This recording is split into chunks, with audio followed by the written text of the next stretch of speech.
Bismillahirrahmanirrahim. Assalamualaikum warahmatullahi wabarakatuh. Perkenalkan, saya Fandi Ahmad, NIM channel 111171027. Di sini saya akan melakukan prosedur atau skill mengenai bantuan hidup dasar, yang dimana yang kita ketahui bahwa indikasi dari bantuan hidup dasar itu yaitu apabila didapatkan pada pasien atau apabila ada tanda-tanda pada pasien berupa henti jantung maupun henti nafas. Baik, selanjutnya ketika kita mendapatkan pasien dengan tanda-tanda henti jantung, tidak sadarkan diri atau henti nafas, maka yang pertama kita lakukan adalah melakukan pemosisian pasien. Pastikan bahwa pasien berada di atas permukaan yang keras, serta pasien dan korban atau penolong berada di lingkungan yang aman. Kemudian setelah itu kita lakukan atau menilai respon serta kesadaran pasien dengan teknik APPU, yaitu alert, verbal, pain, dan unresponsive. Yang pertama, kita panggil dulu pasiennya, Pak, untuk menilai verbal dari pasien. Kemudian kita juga melakukan penumpukan pada daerah pundak, serta melakukan pencubitan untuk menilai respons nyerinya dari pasien atau painnya. Dan apabila pasien tidak merespon, berarti dia unresponsive. Nah, kemudian selanjutnya yaitu kita lakukan permintaan tolong kepada orang-orang di sekitar kita untuk menelpon ambulans atau memberikan DC shock apabila terdapat DC shock pada tempat tersebut. Nah, selanjutnya setelah itu kita melihat jalan nafas dari pasien, apakah pasien bernafas atau tidak, dengan melakukan initial assessment atau penilaian awal, yang dimana itu yaitu biasa sering kita singkat yaitu ABC, yaitu airway, breathing, dan circulation.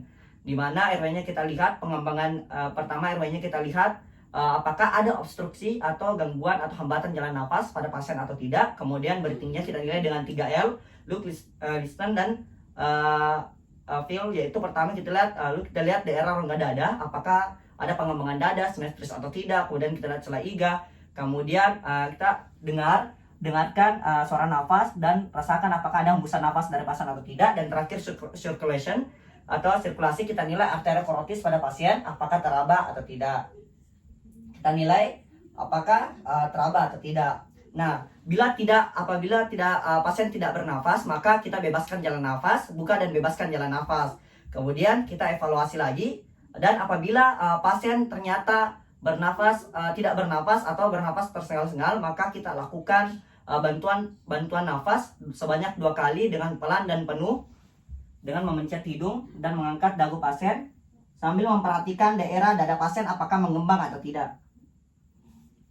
Nah, kemudian setelah itu kita evaluasi lagi pada daerah arteri korotis, apakah ada denyutan dari arteri korotis atau tidak. Nah, apabila tidak ada denyutan dari arteri korotis, maka kita lakukan resusitasi jantung paru, di mana pertama kita lakukan dulu titik tumpuh yang akan kita lakukan dengan cara 2 jari di atas proses pedeus. Maka kita sudah tentukan bahwa titik tumpunya sudah ada. Kemudian kita akan lakukan resusitasi atau kompresi sebanyak 30 kali dan bantuan nafas sebanyak 2 kali.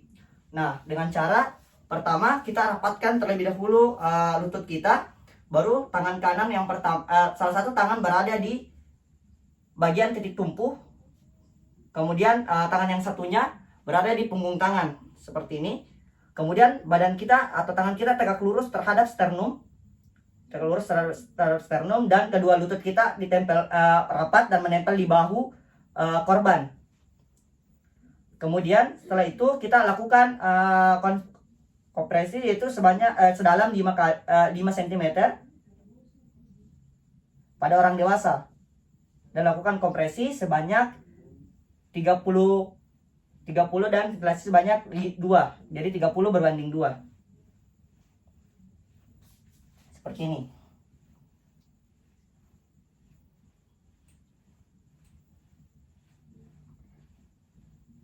Nah, kompresi dilakukan secara ritmik dan teratur 100 kali per menit dengan perbandingan 30 berbanding 2 kompresi dan ventilasi, dan diberikan kesempatan untuk dinding dada untuk recoil dengan sempurna.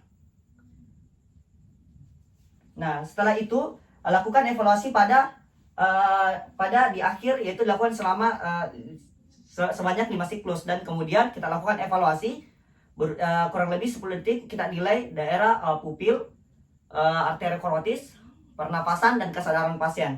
Nah, apabila ternyata pasien belum terabah, maka kita lanjutkan resusitasi jantung paru dengan cara yang baik sampai ada terabah.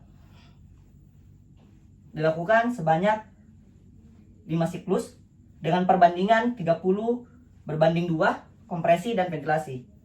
Dan melakukan lagi penilaian atau evaluasi berupa pernafasan, kesadaran, arteri korotis, dan pupil pada pasien. Nah, bila terdapat AED, maka kita lakukan penilaian atau evaluasi untuk dilakukannya DC shock. Nah, apabila pasien atau korban sudah terdenyut nadi arteri korotis, pernapasan sudah membaik atau spontan, maka kita lakukan posisi pemulihan atau recovery position dengan cara memfleksikan salah satu tangan, dalam sini ada tangan kiri, kemudian mengarahkannya ke arah berlawanan untuk memopang pipi, kemudian memfleksikan salah satu jari, salah satu kaki dari pasien, kemudian menghadapkannya ke arah berlawanan seperti ini.